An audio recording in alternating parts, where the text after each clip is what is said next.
নমস্কার, আপনারা দেখছেন সোয়ান নিউজ। আমি আপনাদের হোস্ট শুভায়ন সেন। চলুন দেখে নেওয়া যাক আজকের কিছু বিশেষ খবর। বাজেট পেশে ঐতিহ্যের ছোঁয়া।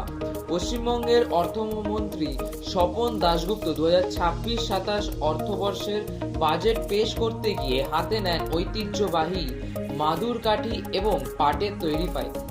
পরিবেশ বান্ধব এই ফাইল বাংলার হস্তশিল্প এবং স্থানীয় কারিগরদের প্রতি সরকারের সমর্থনের প্রতীক হিসেবে তুলে ধরা হয়। চলে আসবো আজকে পরে খবরে। তৃণমূলে বিদ্রোহ, মমতাকে সরানোর দাবি।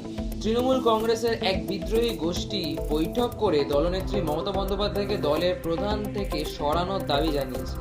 বিদ্রোহী শিবিরের দাবি তারাই প্রকৃত তৃণমূল কংগ্রেস।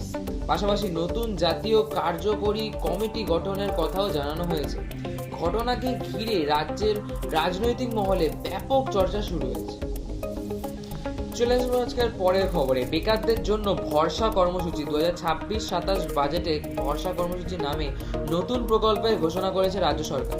এই প্রকল্পে 21 থেকে 45 বছর বয়সী বেকার স্নাতকরা প্রতি মাসে 3,000 টাকা আর্থিক সহায়তা পাবেন। অন্যদিকে অস্নাতক বেকারদের জন্য মাসিক 2,000 টাকা ভাতা দেওয়ার কথাও ঘোষণা করা হয়েছে।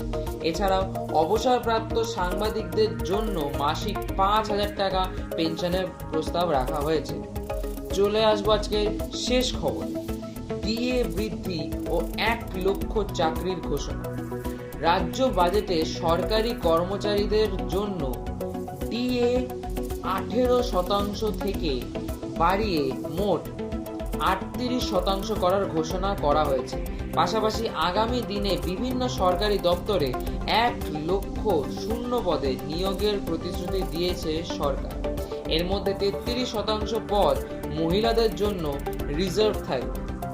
এছাড়া মহিলাদের জন্য বিনামূল্যে বাস পরিষেবার 550 কোটি টাকা বরাদ্দ করেছে সরকার। আজকের জন্য এতটাই। ভালো থাকবেন, সুস্থ থাকবেন। Stay tuned with Schwann.